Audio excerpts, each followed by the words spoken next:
Hello, welcome back to Captions. We're going to be continuing our series on community action changing lives, focusing attention on PCCEO programs. Now, up to this point, we've talked a little bit about the programs that PCCEO has to offer as a whole. Now we'd like to take more of a holistic approach and actually look at the organization that sponsors these programs. And to do that, we have McFarland Bragg, who is President and CEO of PCCEO. How are you doing? I'm great. It's good to have you here today. Okay, I'd like to start off and just ask you, how did community action as a whole come into being? Okay.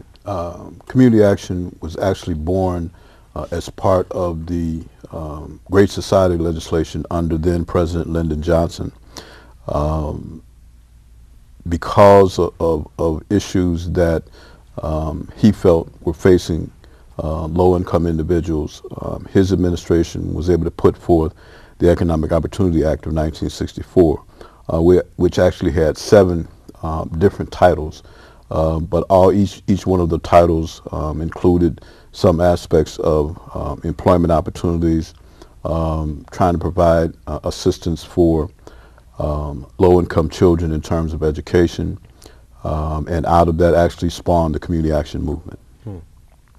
So the community action in Peoria was actually started the actual movement started probably in 1965, but the organization itself was incorporated in February of 1966, and it began their first programs were a legal aid assistance program and neighborhood outreach and Head Start.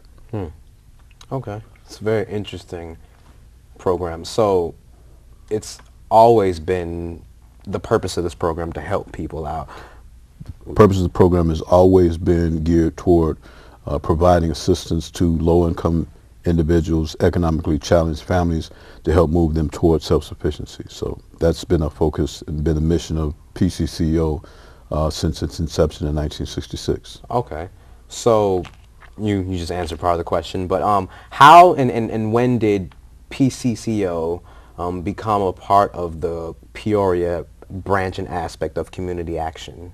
Again, it actually started, one of the first things that you had to do back then to become a community action organization is you needed to have information, you needed to solicit information from the citizens to find out what issues they were facing, what concerns they had, what problems they had, and also try to find out from them what their recommended solutions were to those problems. So after that, there was an advisory entity developed, and from that,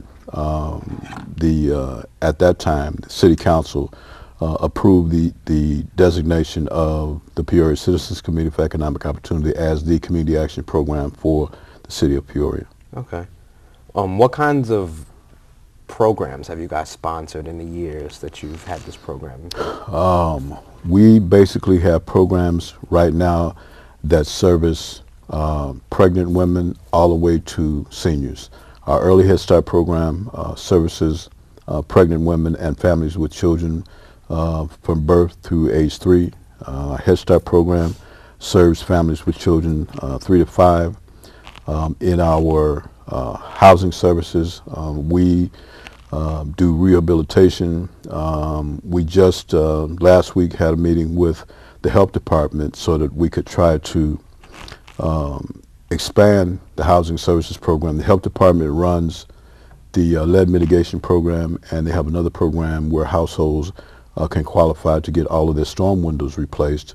We have a small rehab program. We also have weatherization, so we're entering a collaborative effort to utilize our weatherization and rehab dollars coupled with the health department's lead mitigation and clear wind program to help replace storm windows so that we can actually do a full service rehabilitation on households that qualify for the program. We have senior programs, which is our foster grandparent program, as well as our senior meals program, which provides a congregate meal to seniors 60 years of age and older. So again, we service from pregnant women to seniors, so and everything pretty much in between. Very holistic, very broad outreach program.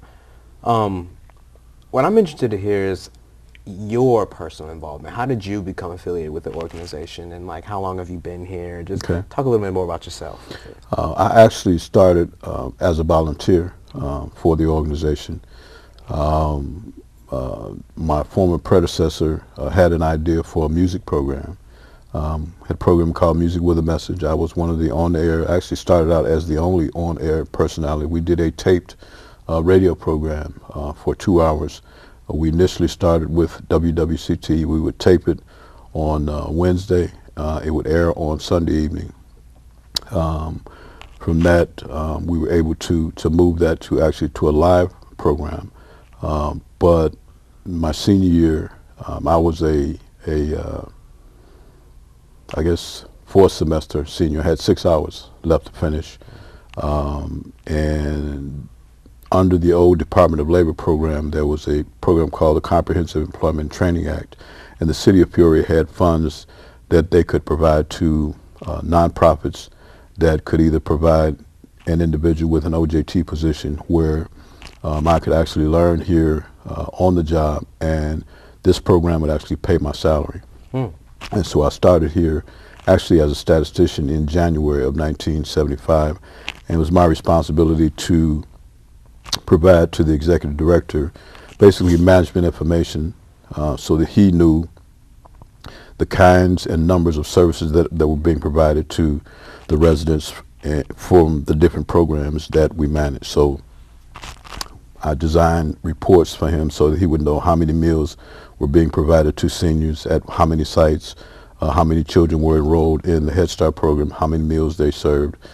In our outreach program, how many contacts our outreach workers were making with citizens in the neighborhoods that they were working with, and what kinds of feedback our outreach workers were getting from them about issues that were going on in their particular neighborhood. So after that, I got involved in the Head Start program and pretty much have been involved in Head Start most of my career here. I became the president and CEO of the organization in March of 1993.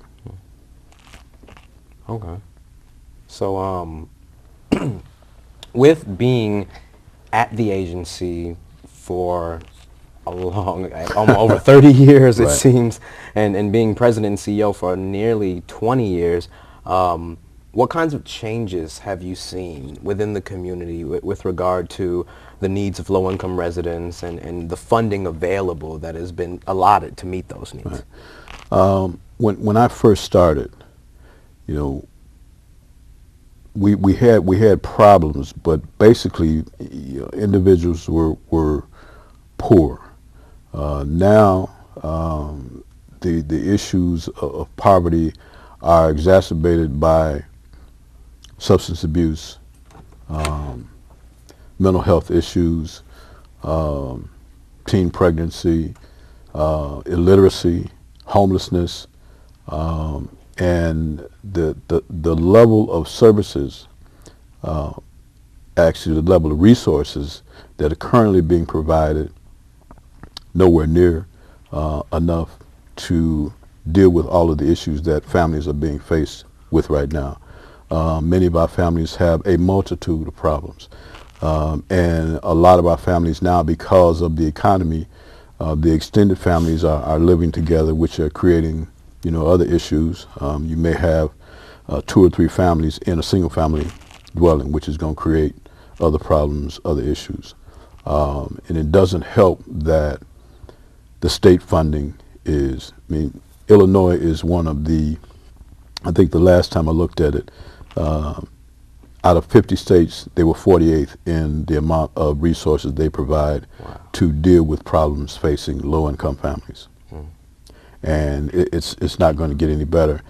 At this point, we have several programs that we are contracted with the state that are 6 to 9 months behind in paying us. So we actually are funding the state's programs. And the irony of that is, if we go out and borrow money so that we can pay our staff, so that we can provide services to the customers that we have, you can't pay the interest that you have to, that you incur on what you borrow from the bank with the money that the state owes you. You have to pay that from your corporate dollars. Wow. It's a lot of changes. Are there any changes that you've noticed in terms of the customers, the consumers that you have? Has there been any change in demographic or anything besides, the substance abuse issue? The number of families, middle income families, that we've seen a significant increase in the number of families that used to be considered middle income coming and applying for our services because of loss of jobs, etc. In 2008, in October of 2008, when Caterpillar laid off 20,000 individuals worldwide, they laid off 2,500 individuals here in Peoria. And that created a ripple effect because a lot of companies that had contracts with Caterpillar, because Cat was downsizing, those companies actually downsized and several of them went out of business. Wow. So it created, at one point, the unemployment rate for the city of Peoria was about 15%. So you know that the unemployment rate for the African American community was probably around 40%. And it's worse for our teen population from 18 to 24. It's probably more along 60 or 75%. Wow, that's a drastic shift. And so, would you say, racially, or so, would you say that what is the largest percentage of people that you tend to work with? Because a lot of people try and exasperate numbers with regard to low-income families and socioeconomic status with regard to race. So would you say you work with mostly black people or mixture of races? It's a mixture of races. I think if you take a look at the demographics for our energy assistance program, the majority, and we served, last year we served 10,000 or 12,000 households last year. At the last count that I got from my energy services coordinator, we are at probably 11,000 households right now, and the majority of those households are European American in this community. So interesting. Yes. That's an interesting dynamic. So with all the information that we've shared now and we've talked about and discussed, what do you consider to be some of PCCEO's outstanding contributions to the Peoria community? Several. We have, in my opinion, an outstanding early childhood and family development program, being our early Head Start program and our Head Start program. Our early Head Start program services 111 children, again, pregnant women and children up to age 3. Our Head Start program serves 670 children in a number of different settings. We have an excellent partnership with Peoria School District 150. We have a good partnership with Methodist Medical Center because they actually have a health center at our Webster Head Start Center. We have built 140 affordable single-family units from MacArthur to Laramie, from King Drive to the river. We have built 28 market rate units that are in the Spring Grove subdivision. In the last 2 years, actually 2.5 years, through the American Recovery and Reinvestment Act, we have weatherized over 1,200 households in Peoria County. So those would be some of the I consider outstanding accomplishments that we made. Yeah, they are outstanding. To kind of shift the conversation right now, U.S. Census data tells us that this agency will lose nearly $66,000 in 2013 from the CSBG program, which you talked about earlier with Martha Stewart. How do you adjust serving your clients with that kind of reduction? Well, we actually, based on information that we began getting in 2010, we started our own succession planning, actually doing an analysis of what-if scenarios, which we've already presented to the board. We presented 4 different scenarios to the board. If our funding level is at this number, this is the kind of impact that it's going to have on the programs that we serve.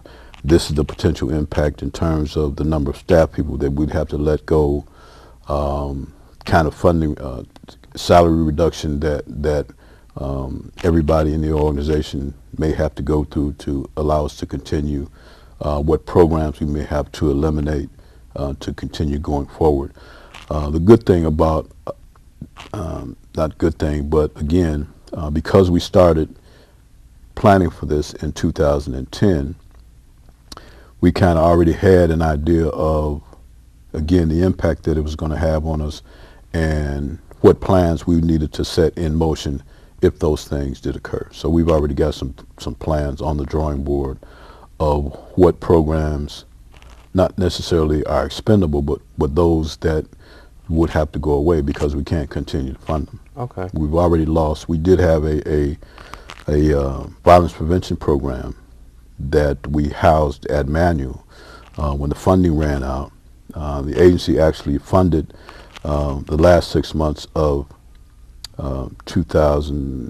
first 6 months of 2011, funded that program out of our corporate dollars. But the resources that we were pointed to didn't come to fruition. One, because of the uncertainty of the federal budget, they weren't funding any new grantees. And the other source that we got, we would have been forced to work with a juvenile detention center that was 6 hours away from Peoria, and it didn't make sense to us to do that. So, it was an unfortunate decision, but, in this day and age, in the business that we're in, that's the kind of decision that we're forced to make. Okay. I've heard you say that you start off as a statistician, and and with this last question, you talked about how much data you guys had to incur to make decisions. A question I have is, how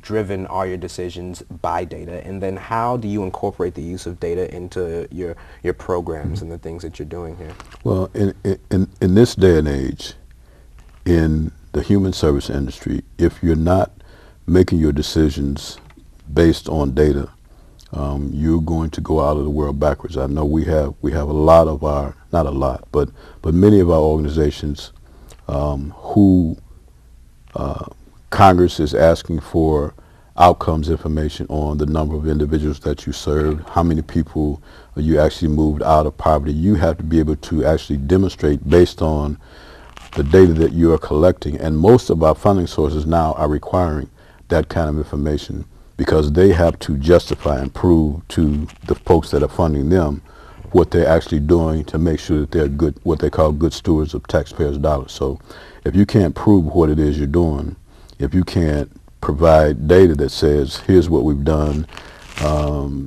these are the scores that our Head Start kids have across these 5 domains, and here's how we use that data to develop some individualized programming for them to help improve their scores in language and literacy, how we improve their scores in math, how we improve their scores in number recognition. If we can't prove that data, we have a problem. Mm-hmm. So everybody now is asking for outcomes, and it's not just what you write on paper. You have to be able to demonstrate through the numbers, the information, graphs, etc., that you are in fact making a difference in the lives of those either children, seniors, or whatever. Okay. In a sociology class a few weeks ago, my professor said that with 2%, roughly 2% of the federal budget, we could cure poverty. We could eliminate it in some shape, form, or fashion. Basically, whether or not that the numbers are right, the idea is there in the sense that if more focus is put on the federal level to fighting poverty, is a problem that could be eliminated. And with this, there seems to be a lot of spending and cuts in spending that are being burdened on the backs of the poor. Right. So with that, what can the people watching this show do to let Congress know that there's more assistance needed to help those in need rather than buying more weapons or energy defense and things like that? A couple of things. One, you need to make sure that you know your representative in the House. Make sure you know both of your senators for the state. And make sure that you can articulate the needs of your individual community, more so for the individuals who are in the House of Representatives, because the senators are responsible for the entire state. The individual that is your House representative, he or she has more to lose based on what their constituents need in a given community. So it's important that you know how to reach out to those individuals. And part of the difficulty is right now, most of them function through the electronic media. And that's an obstacle for low-income folk because most of them don't have access to computers. They don't have computers in their households. And that's part of what President Obama was trying to do with part of his stimulus dollars, and that was to create a better network of broadband, especially in the rural areas, so that folk had access to computers. Today, if you are not computer literate, most cases you're not going to be able to apply for a position in most of the companies. Most of the companies, especially in the Peoria area, very few of them have written applications for you to fill out. You have to go online to access their HR system, which is a problem for some of us. But everything that we've seen coming out of Washington does not bode well for low-income individuals. I think more people need to make sure that they are registered to vote. More people need to make sure that they actually do vote, because that is what politicians and, you know, both members of the House and the Senate, that's what they are, politicians. When they, and this is my jaundiced view, once they get elected, all they're starting to do is work on the next campaign, especially in the House, because their run is 2 years. But you need to let them know, because everything that we see coming out of Washington is not going to bode well for low-income individuals. I don't think there's going to be a federal budget passed until after the election this year, but the current recommendation coming from Representative Ryan to hit the $260 million, $260 billion that was required based on the super committee, because they couldn't come to an agreement. There's some automatic reductions that take place January 1 of 2013, 50% of which is supposed to come out of the Defense Department. Well, you know, the Republican-controlled House, they're not going to let that happen. But the recommendations that they're making to help offset those cuts, because they don't want those to happen, they're talking about making significant reductions in food stamp eligibility, actually reducing the amount of money that a family of four gets a month to use their SNAP benefits, taking away some services for seniors through the Medicaid program. And for the most part, all of the adjustments that are being recommended are going to negatively impact those families that are already economically challenged, reducing the amount of money that is going to be available through Pell Grants. And I don't know if you had the opportunity to review a report that was a task force that was commissioned actually chaired by Condoleezza Rice and Joel Stein, who used to be the chancellor of schools in New York. But they're saying that unless we do something to improve our educational system and what we're producing out of our educational system, that situation right now becomes a threat to our national security, because we don't have individuals who can speak other languages. The way where we rank in science and math and actually reading across the nation, we're no longer number one. We are 17th, I think, in science, maybe 25th in math, and another number that's much lower on the totem pole than most Americans understand relative to our education system. You know, you still have folks think that we're number one, and we're nowhere near. We don't produce enough engineers, we don't produce enough scientists, and we're not producing kids that are coming out of our educational system that are prepared for 21st century employment opportunities. And again, you know, they're saying that's a threat to our national security, and I believe that sincerely.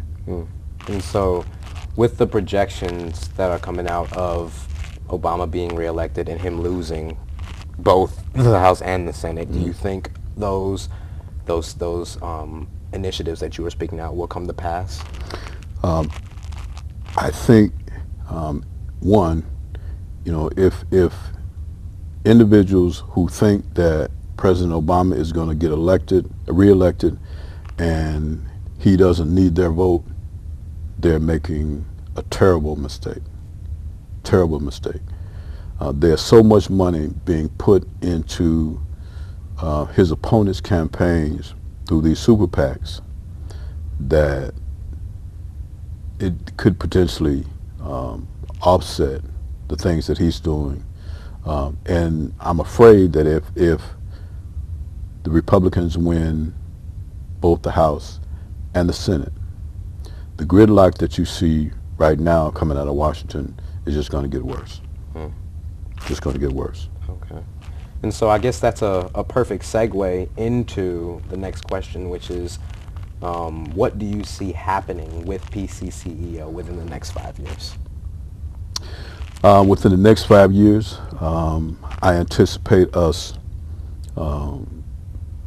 being forced to close a few programs, especially if we cannot come up with a revenue stream that will help them at least be debt neutral.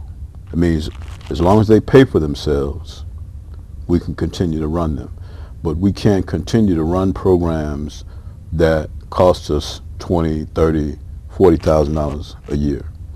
We just don't have those kind of resources. We are in better shape than many of our colleagues, because right now, and I just met with a representative from one of the banks that we deal with a few minutes ago, the amount of debt that we have is only $78,000. That's all we owe, and we actually could pay that off tomorrow if we wanted to.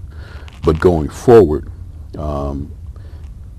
in probably a month, you'll hear information about a new initiative that we're going to embark on, a partnership that we're forging right now to do a major community economic development initiative in zip code 61605. And so we'll be taking a look at how we produce revenue to continue to fund some of the programs that we believe are essential to making sure that economically challenged families get the opportunity to continue their initiative towards self-sufficiency. But organizations will have to make their own money, because the state's broke and you don't have a whole lot of money, I don't anticipate, coming from Washington. So if organizations don't figure out a way to generate what they call unrestricted resources, the plight of low-income and economically challenged families in Peoria is going to reach critical mass. Well, there you guys have it from the man with the plan, Mr. McFarland Bragg. Right. We appreciate having you on the set with us today. And with that, we're going to wrap up our series on community action changing lives, focusing attention on the PCCEO programs. My name is Cecil Blutcher. I'm filling in for Andre Bohannon. You guys have a good day, and we'll catch you next time.